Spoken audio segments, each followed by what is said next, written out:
Om Shanti, Shanti, Shanti.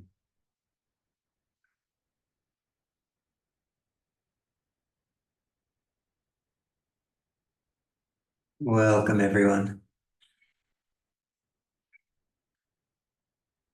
Please just keep resting as you are. I want to begin today with a little pointer from Swami Shantananda Puri, who lived in Ramana Ashram a few years ago. He wrote many books, but one thing he did very well, and this came into my view in the last few days, and I wanted to share it with you, was he wrote this, it was part of a book, and it's titled How to Remain as the Self. So just let his words flow over you. Nothing to remember, nothing to do, just listening with an open heart. He begins, everybody knows and feels that they exist. There cannot be any time when a person feels, I do not exist. Hence, the main inherent attribute of the self is awareness of existence, or awareness and existence. Sat Chit, I am. As there is no doubt in anyone's mind about one's being or existence, it should be possible for one to practice daily for some time to remain merged in the feeling of amness, or existence itself, to the exclusion of all thoughts, just like a newborn baby. A baby which is just born has no vocabulary from any language, and so cannot think of any object. One has to think in one language or another. So a child just born cannot have any thoughts, it can only feel. When once its basic need of hunger and thirst are satisfied, the only feeling the child will possibly have is the feeling or knowledge of being, or amness. The knowledge that someone or something else is or exists, say a neighbor or a pot, is an indirect knowledge derived through my senses like my eye and established by the conditioning of the mind, which has learned about what is a pot and how it looks. On the contrary, the fact that I am is a direct knowledge, which comes to me instinctively, directly, from the very existence and not through the senses. Hence, if a person manages initially to sit for a few hours daily, directing attention through imagination to the spiritual heart, and gets merged in the feeling of amness, or being, or I am, like a newborn child, they are sure to get self-realization. One condition is that one should not think or repeat I am like a mantra. Secondly, one should not add any more qualifications to I am, such as I am a man, I am 40 years old, I am an engineer, and so on. A newborn child cannot add or think of such epithets. One of the recent philosophers of late, Sri Nisargadatta Maharaj, of I Am That fame, claimed that by adopting the process of I Am, as directed by his guru, he had attained self-realization in 3 years' time. This method of remaining in one's being, or self, is nothing but another version or method of inquiry, answering the question, who am I, which was advocated by Bhagavan Ramana Maharshi. Ramana Maharshi has said that even if one thinks constantly, I, one will be led to that place In other words, the source of I or mind. This method has also been advocated by Astravakya as an instant moksha capsule or path to enlightenment. Bereft of the body sense, if you can remain resting in yourself alone, you will, here and now, become blissful, peaceful, and free from bondage. According to Ramana Maharshi, there is nothing so simple as being the self. It requires no effort, no aid. One has to leave off wrong identity and be in one's eternal and natural and inherent state.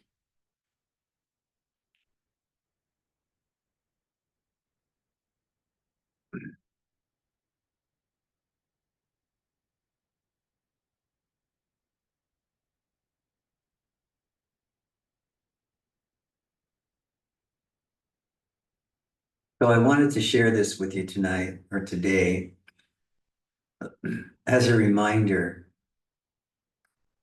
In my meetings with people, it often comes up that someone is lost in the complexity of the mind. As you all know, your mind loves diversity, complexity. Even when the diversity and the complexity is causing you to suffer through your own delusion and your own illusion, still you will stick with that complexity.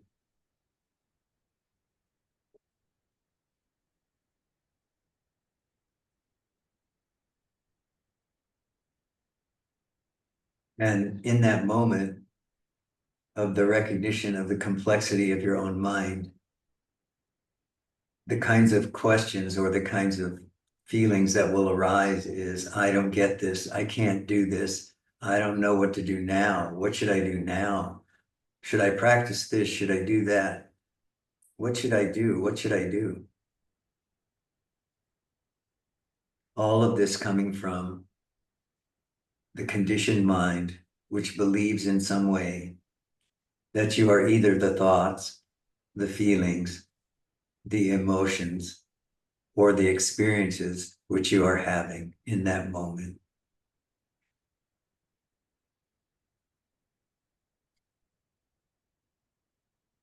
The simplest way to calm this distressed mind, this distressed heart,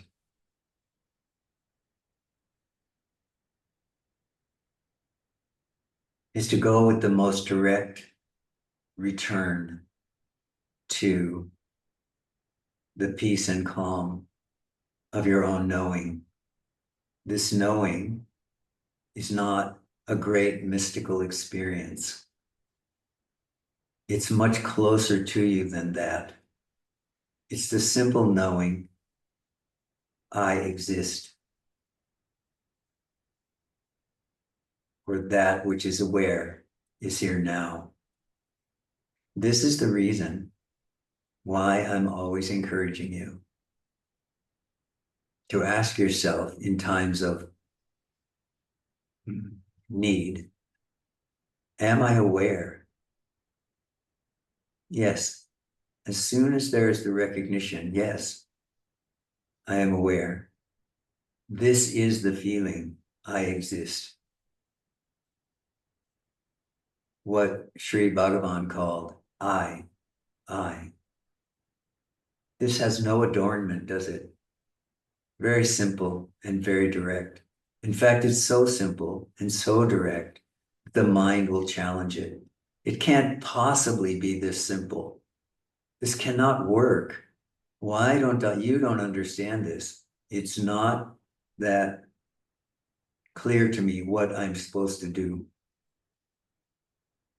Remember, I exist.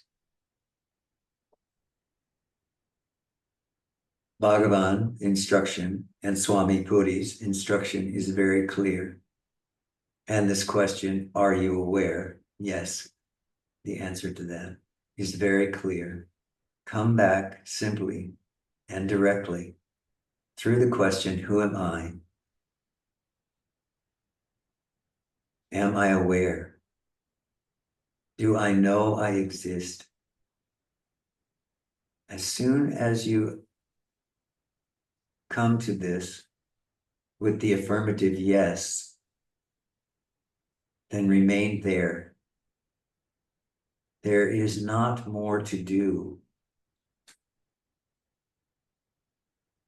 This is the reminder that that which is aware is already here. This is why Sri Nisargadatta Maharaj said, you are that.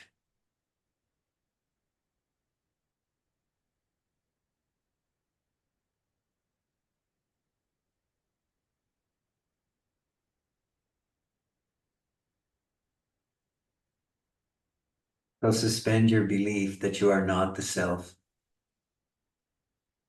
Through this direct understanding, that which is aware is here now. I exist, or I. Your existence as being, consciousness, Sat Chit,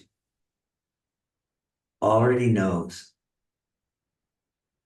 how to bring you home. Trust it. Do it. All will be well. You are that which is aware, here, now. Return to this knowing over and over.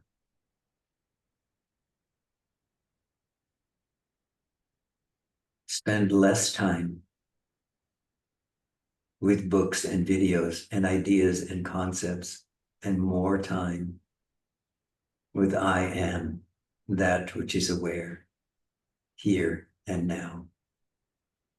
And all is well.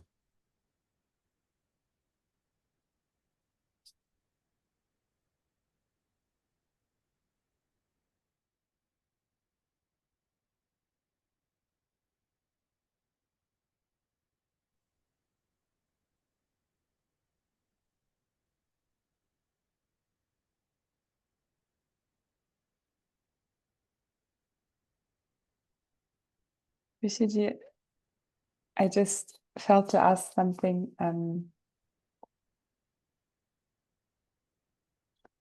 Because I generally observe that staying here in the heart and doing my sadhana, it brings me a lot of peace.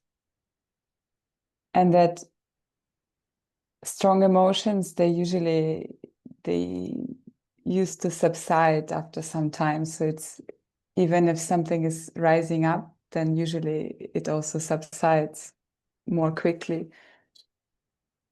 But I also see that this strong feeling of let's say joy, or maybe what the person used to call joy, or this emotions, even in the positive sense, that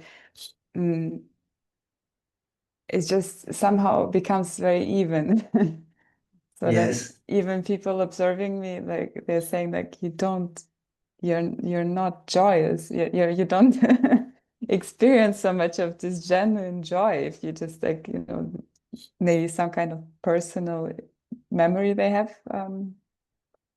Of But you. I just, yeah, but it's just something I also, I noticed that there's something just becomes very, there are not so many peaks, and even if there's some space for this feeling of joy, but there's much more something which is more calm and neutral.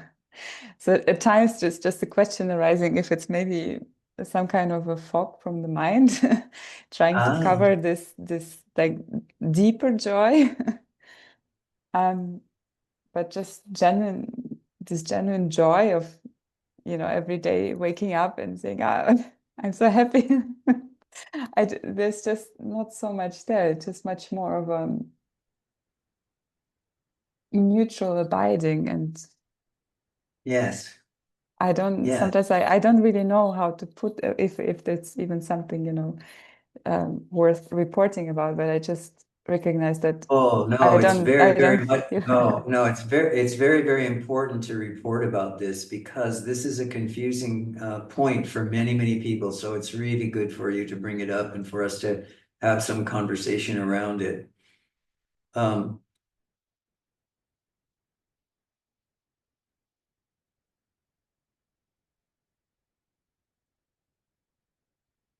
there's only one way to deal with the reactive mind, with reactive emotional states, with this up and down that you're talking about, with this wavy motion.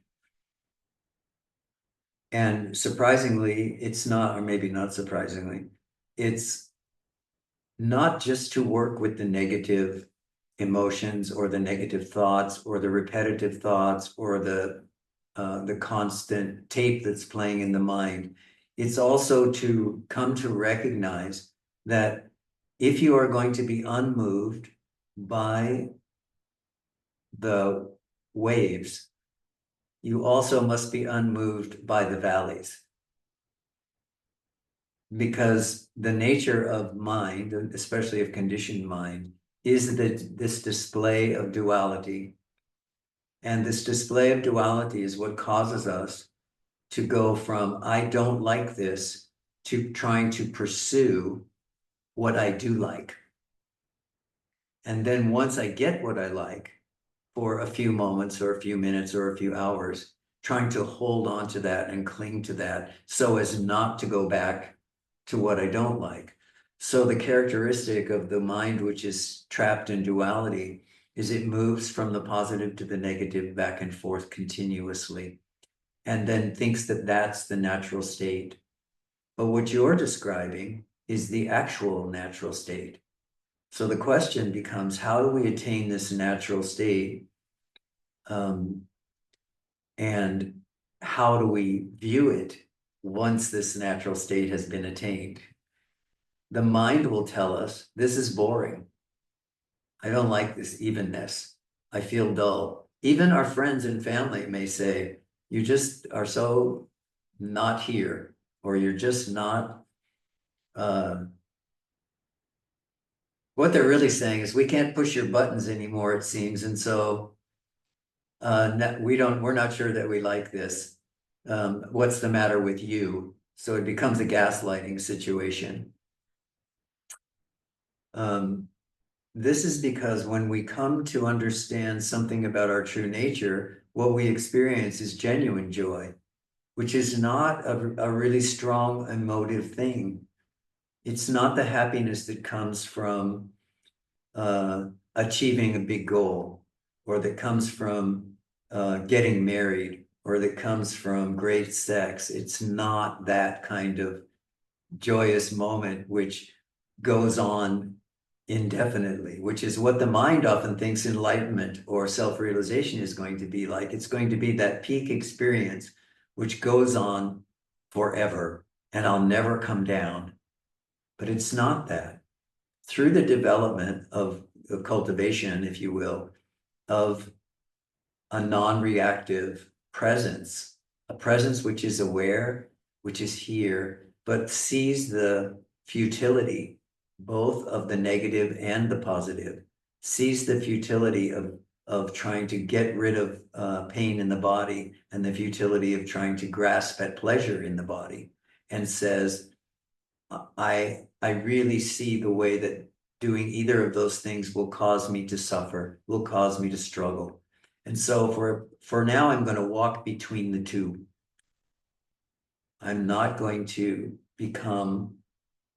try to push away every unpleasant experience, thought, idea, or whatever that comes into my life. And I'm also not going to grasp at every moment of pleasure and try to enhance it and try to increase it. I'm just going to be here and watch these two things. I'm going to see, as they say in Zen, the basic equality of all phenomenon. So doing that leads us to this place that you're experiencing, where one feels no longer the peaks and valleys of an emotional reactivity to life. But what the mind says to us about that experience is, well, this isn't any fun. I want to be high all the time. Well, all I can say about that is understand that you won't be high all the time, but the simple joy that you are begins to permeate everything that you do. And this is what you're pointing at, that you can feel this deep, deep joy, but it's not the same. It doesn't have the same characteristic or the same taste, you can say, as the joy you might get from an encounter with someone that you really love, you know, that might bring you a heightened sense of awareness through the senses, but it's not the same. The simple joy that you're expressing or experiencing now is a much more calm situation. The beauty of it, however, is that it's long lasting. It's known to be what is coming, what is living within the heart of being, and is not dependent upon the circumstances, either to agree with the circumstances or disagree with the circumstances. So that whole argument, that whole reactive aspect of personality begins to dissolve. Now I am simply here. And when I say I'm simply here, I don't mean that I'm here as a dullness. Like you said, you know, there's this feeling that maybe there's a fog that's coming on here. The way you know that that's not true is just understand that there's an enjoyment that comes from simple things. You know, the simple joy that comes from a good cup of coffee, the simple joy that comes from a few hours of silence in your own being, that comes from a walk in nature, that comes from the blossoms in spring. These simple joys become the doorway, the gateway to this deeper joy in your own heart.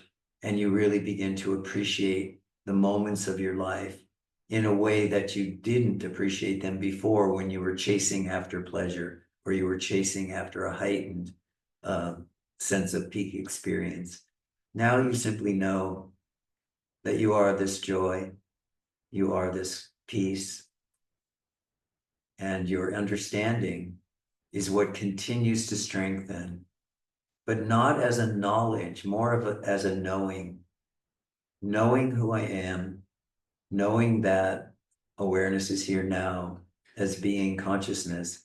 I'm less likely in any moment to be pulled into either side of the duality, because I'm sitting in the heart of being. And this is the one seat which is most enjoyable, can say. And It's also, said, go and I ahead. just wanted to say that even if something is being pulled into this state, it feels very exhausting. Like there's just this period Yes. of time, if the attention goes there, if this identification is happening, and Yes. then it feels almost like an emotional burnout. And Yes, of it's just course. Yes. it becomes unbearable. So it's just Yeah. something becomes very sensitive, and what used to be normal back then, and now suddenly it just, oh, it feels very heavy. Yes. And this is that part of the teaching. This is the experience that you have when you start to um, take the form of the teaching, which says it is much easier to be the self than it is to be somebody. Because what you're really describing is that when you engage in those interactions in which you must be a personality, you must be an I am a woman, I am a body, I am a this, I am a that, then this takes a great deal of energy. So what you're experiencing now is that very direct and very palpable energy drain that it takes to sustain the false sense of I am this or that. As soon as you come back to to resting as present moment awareness, you'll feel your energy come back. And of course, you may not be able to do, eventually you will be able to, but in that moment, if you feel your energy is being drained, you may not be able to immediately stop that drain. But as soon as you get out of that situation, as soon as you walk away from it and come back not to, oh, that was horrible, I didn't like that, with the whole mind story about what just happened. If you walk out of any situation with no residual in the mind, you simply come back to or I am, or am I aware, or I exist. As soon as you come back to that presence, you will immediately start to feel your energy up level again. Keep going. Keep going. You're on the right track. Absolutely. Don't worry about what's coming now. You are there. Just keep going. Keep remaining in the heart of being as Satchit, as being consciousness, and as this recognition that that which is aware is here now. All is well. Thank you.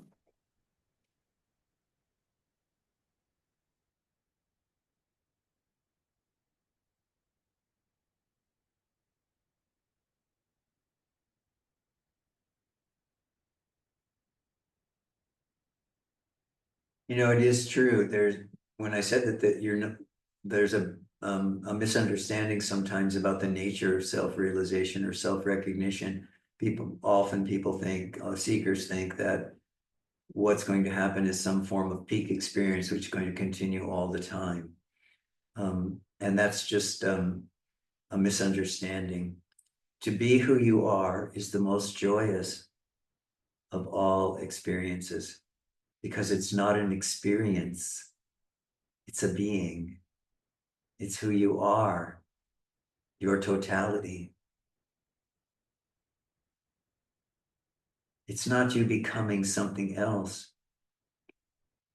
It's you dissolving who you think you are, who you have thought yourself to be for many years or many lifetimes, and recognizing that you are here now as this full manifestation. The one self is here as all of this. There are not two. You are not two. You are one.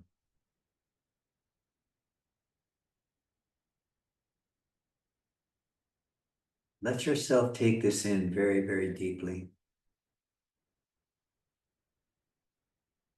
Whatever waves need to keep coming and going for a period of time,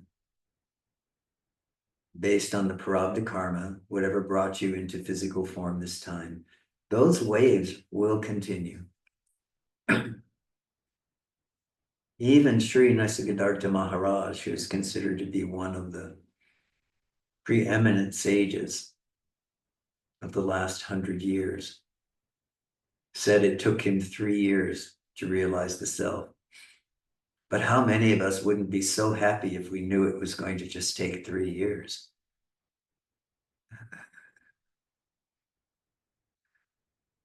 So continue.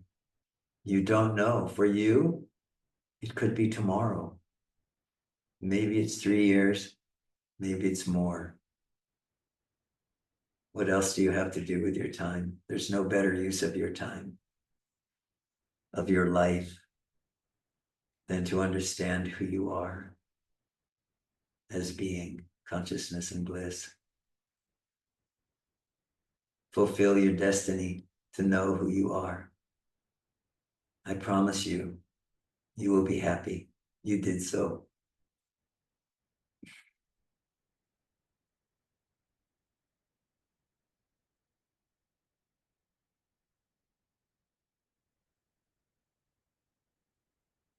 Yeah.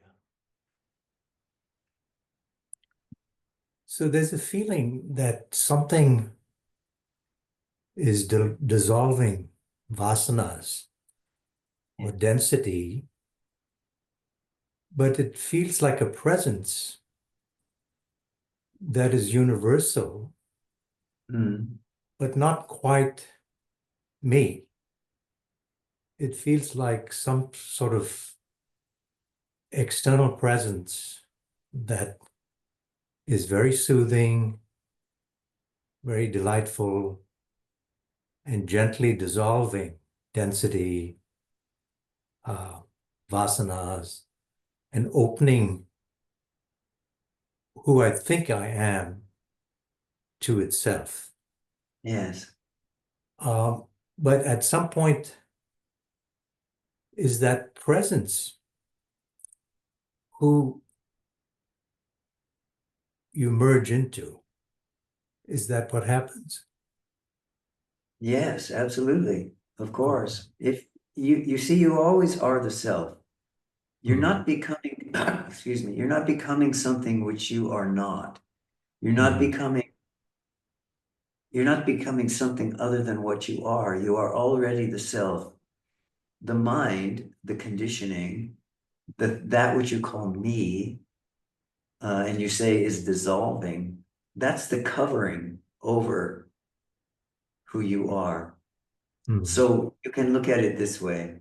I love this image. This comes from Rupert Spira. He says, Mm. you know, we think we are the one self, and you can think of it as a sheet of a pure white paper. And what happens in the course of our lifetime is that there's a small circle drawn on that pure white paper.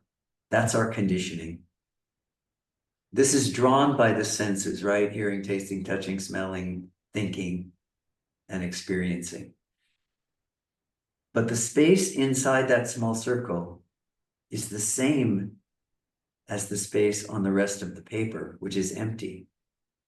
So as we dissolve that small circle, or as we erase it through the process or through the practice or through the sadhana, we come to know that which we are, which previously we thought was limited by the body-mind experiences, by tasting, touching, smelling, hearing, seeing, and thinking and experiencing. These were the limitations that we experienced, and that's who we thought we were. This is Ramana's saying to the devotees, that's the idea that you have, that you are the body. That's what's dissolving. But it's not dissolving and it's not being pressed on you from the outside. It's actually the heart of being pulling you into itself, which you are already there, but what you experience as the pulling or the dissolving is the dissolving of the false sense of I, the false sense of me. That's what's dissolving, but it's dissolving into what's already there, which is unlimited, unborn, Sat, Chit, Ananda, being, consciousness, and bliss. This is a very active process. Right.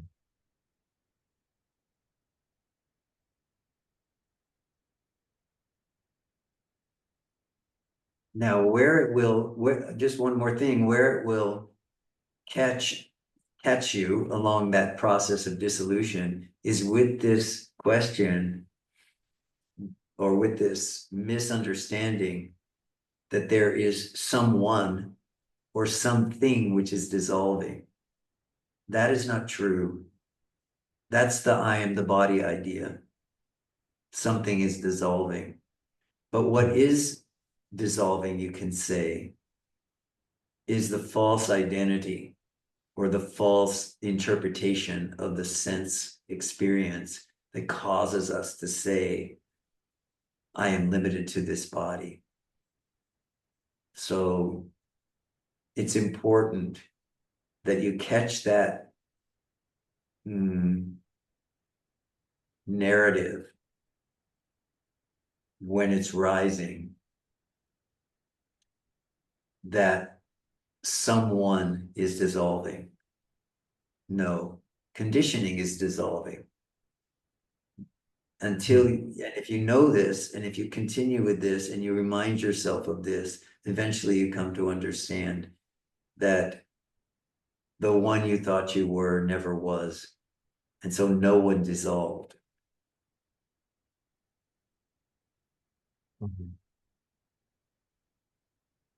So in this process of dissolving, there's a dual sensation of the presence of bliss and also the pain of conditioning dissolving. Both are present at the same time.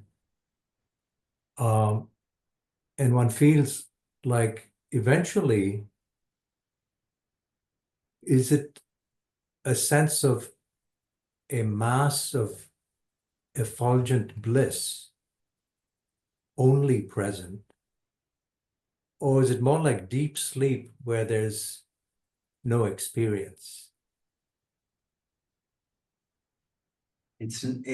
So because the self, by definition, or Brahman, has no characteristics, it can be said that it would be more like deep sleep. Okay?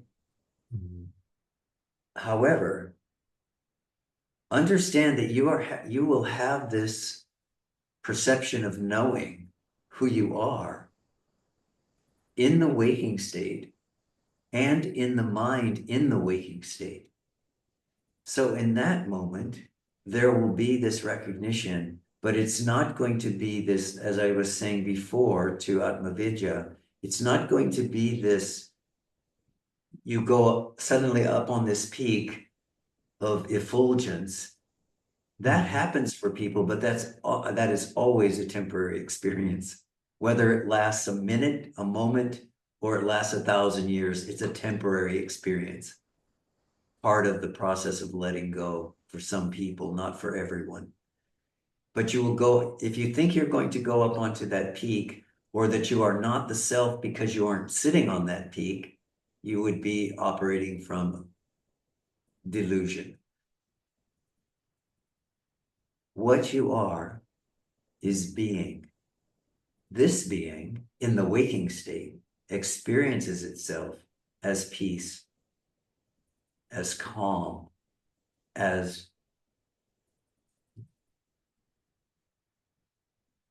the natural state, sahaja. The states which come before that, nirvikalpa, sivakalpa, samadhis, these are not permanent states.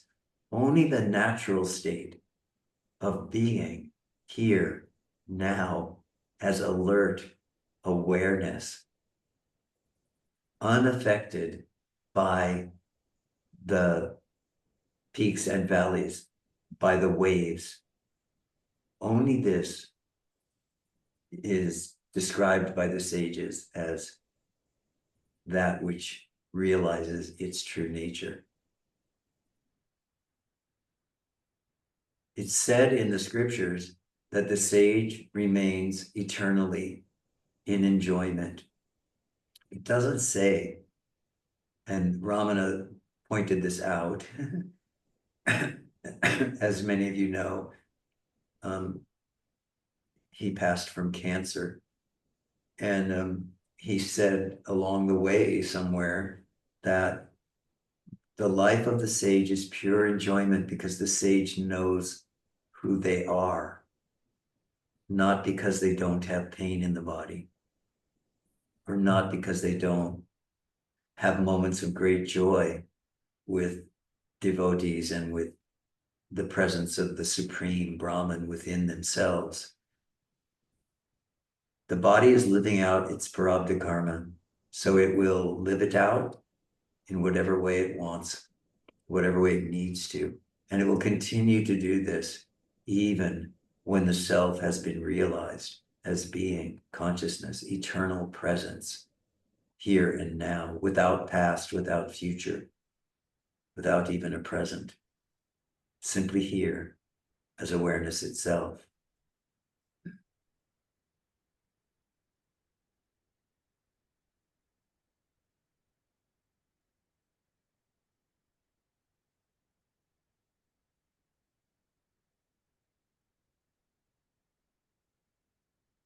You see, when you realize that you are already the self, even if it's just conceptually, Suresh, even if you only conceptually can accept that you are the self,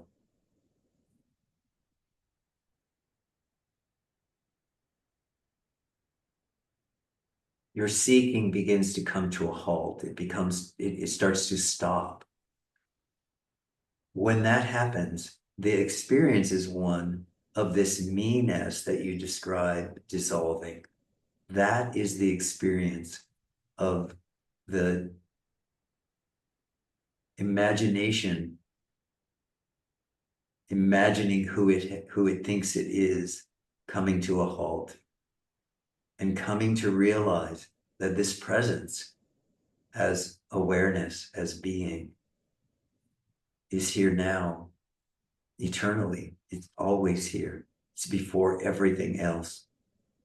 And because this recognition is happening in you, you feel this dissolution.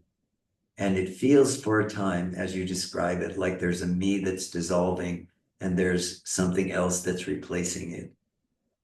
Mhm. It feels like that because the mind is used to describing the experiences that we have in the mind and body in a dual way. But you are at the point now where you can keep looking at that which sees both the dissolution and the opening of the heart into this vast space of awareness. Both can be happening simultaneously. The key for you in terms of sadhana is to keep asking, who is it that is aware of either of those experiences as they're happening? And you will come to see yourself. You will see that the awareness which you are, which is the manifest screen of consciousness, is that which is before both me and the dissolution of me and the self and the awakening of the self.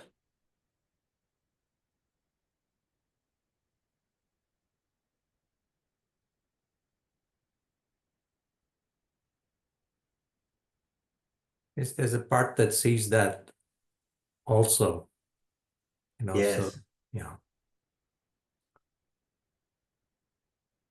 yes. Normally, when if I point this out to someone like this, the response is, "Oh yes, I can see that. It just wasn't noticed before." Because the mind is still doing what it has done in the past. It looks at something like the way you described it, the dissolution of the self is going on, and also this other heart opening is happening. And it becomes focused on one or the other and on what's the difference and what's the relationship between those two. But there is something else watching, isn't there? Mhm. There's something else prior to that. And this is the direct perception of existence itself, which is watching. You cannot make, that is not an object. So you cannot find that. You can simply be it. You can only be it. You can't turn the self into an object. You can only be the self. So let the me dissolve and let the vast expanse of awareness open before you and remain as you are. That's tonight's instruction, isn't it? Beautiful. Very beautiful. Yeah. Very good. Very good.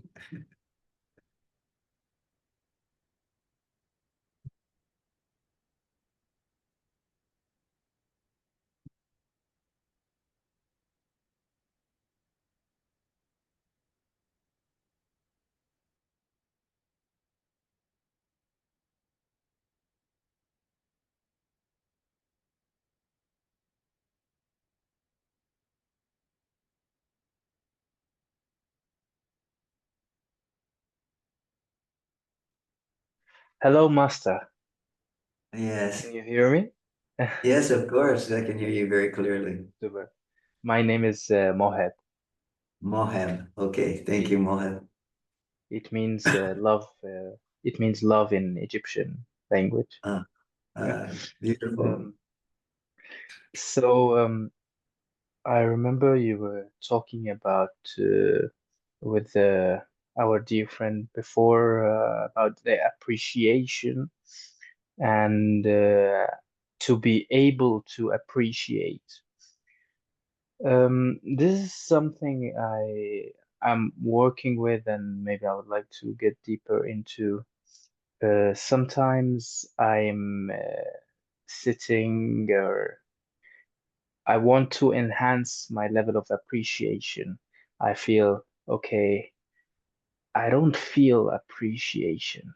I don't feel, but I want to appreciate more. When I sit and drink the cup of tea and feel this appreciation, that it's beyond the time, but it's the joy. So this moment I'm trying to enhance in my life to also be able to love more the idea of walking in the nature and connecting with the slowest time. So this is the what I want to ask about. How can we enhance the idea of be able to appreciate? Yes, yes, very good. Very nice question. So understand that you're turning uh, that which is already present in you, which is appreciation or gratitude, into something you have to do. It's the very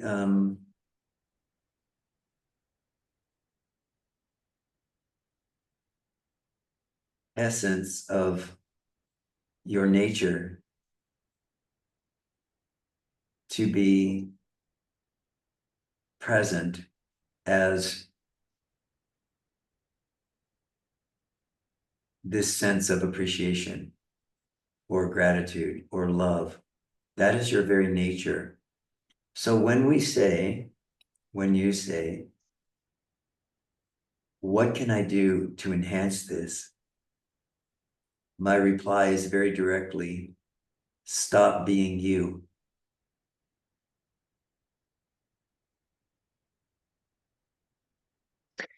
Mhm. Could you clarify this meaning? Okay, so when I say stop being you, what I mean is stop being the one who thinks he needs to do something or Yeah. that he lacks something. Our nature as being consciousness is to be peaceful, grateful, loving, compassionate, kind. These are the characteristics of the awakened mind. They are not something that we need to become. They are already within us. So then the question rises, why can't I see that within me? Why can't I appreciate nature? Why can't I be more appreciative for my own life? Why can't I be more grateful? Because me is standing in the way. This is the foundation of the question. Are you aware? Am I aware? Who am I? What am I? This question is rising when we realize that we are not this way that we define ourselves as lacking appreciation, lacking love, lacking kindness, lacking whatever. We are not that. These are thoughts. We are not. So they have nothing to do with our original nature, or as they say in Chan Buddhism, our original face. Our original face is that which is before all thoughts, before all misunderstandings through the thinking mind. So I understand that you are saying, I would like to appreciate more. And all I can say to you is stop thinking that you don't appreciate enough. Yes. And yes, and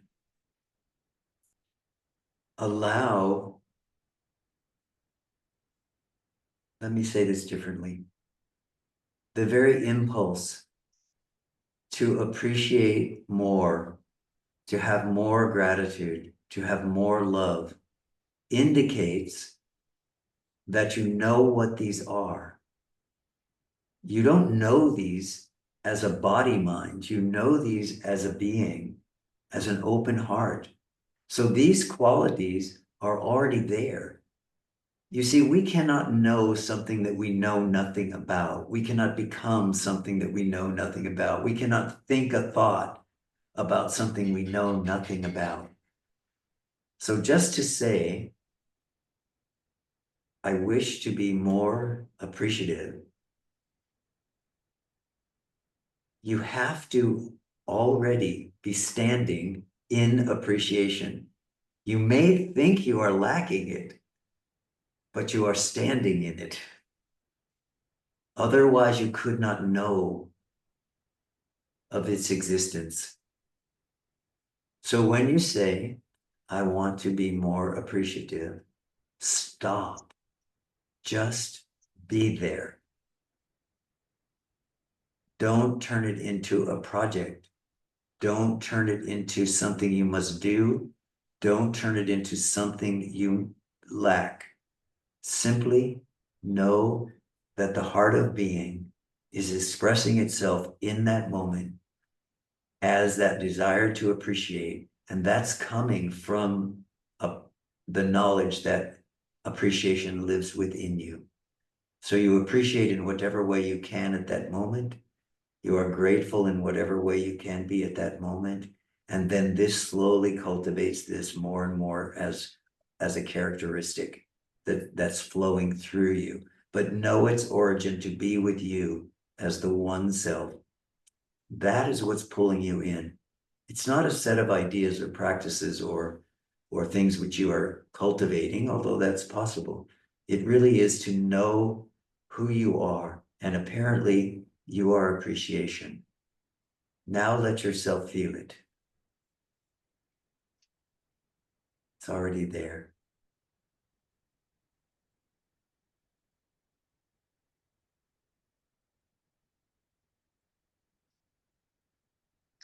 Yes, Master.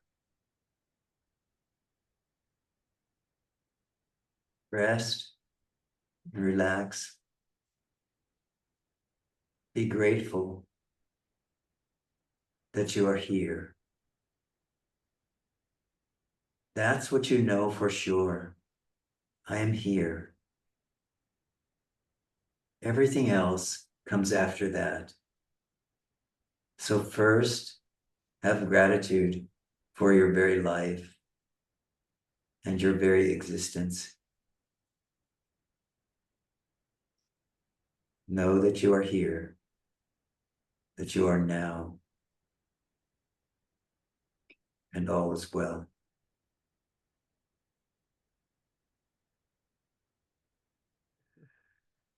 Thank you so much. Yes, of course. Atmananda.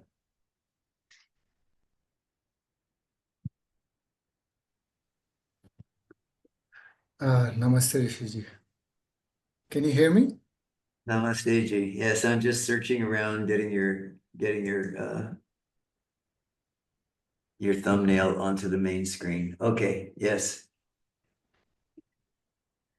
So, I wanted to share this as this gentleman talked right now about gratitude and appreciation, and that's what is happening with me more and more. That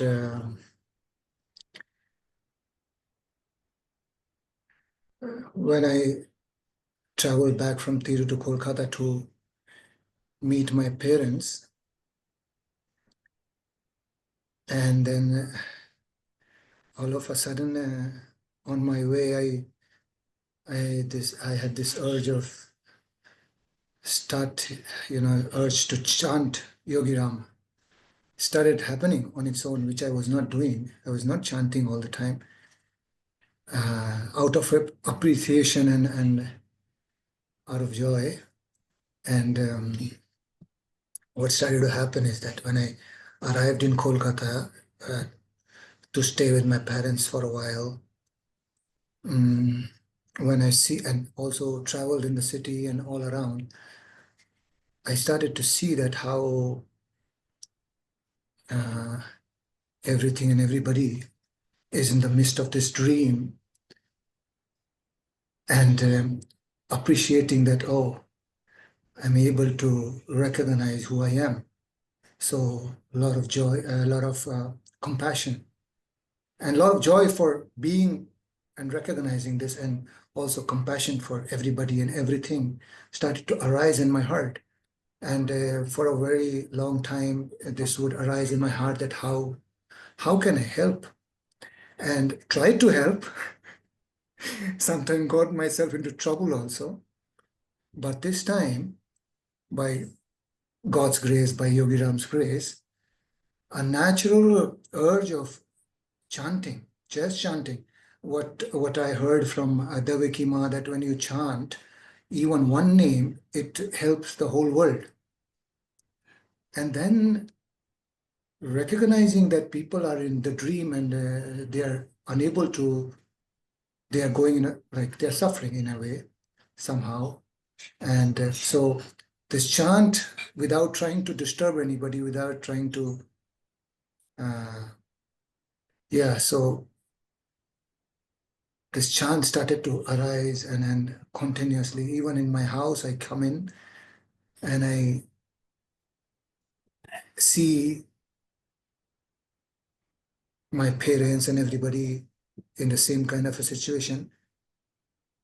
Instead of trying to tell them what to do, but to chant in my heart for everybody. And also there is a kind of a war happening on the border of India, Pakistan. Not something to be worried about. Just so in that, and we were watching on the TV, and it felt as if that the chant is helping my parents, helping myself first, helping my parents, helping the whole world. It's just that this continued and brought so much joy and so much gratitude to be recognizing who I am in the midst of all of this. So it has been coming. So when I was hearing this, so wanted to share this with you and with everybody, that how fortunate we are to be here like this. So yeah, that's all. Thank you.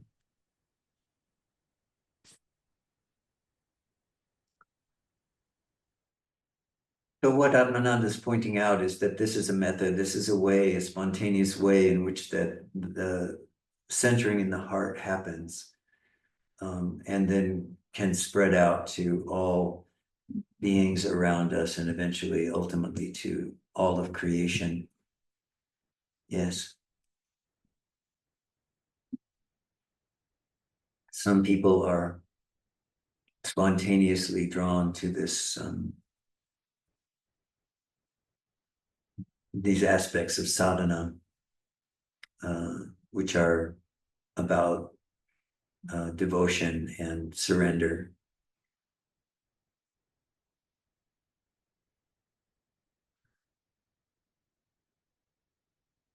The eternal chant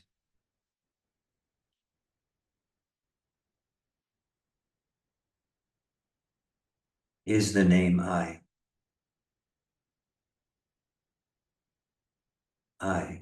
I. This is the chant, almost like a heartbeat, which is heard in the mind of all beings. When Bhagavan and when Swamiji and when Nisargadatta, Sri Nisargadatta Maharaj talk about I, they're talking about the supreme chant, the chant that is the foundation for your very existence. It is soundless, without definition. But if you listen in the heart of being, in your own experience, in your own expression, you will hear, I, I, I, I.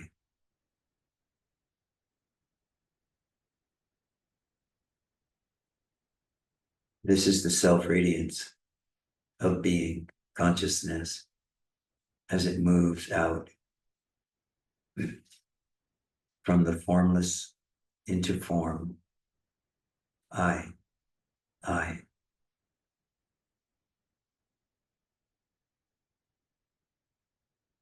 Rest there. All is well.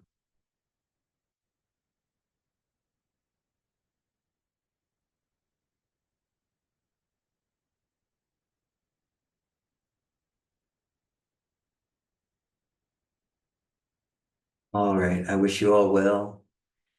May you be happy, peaceful, healthy, prosperous, all of those things.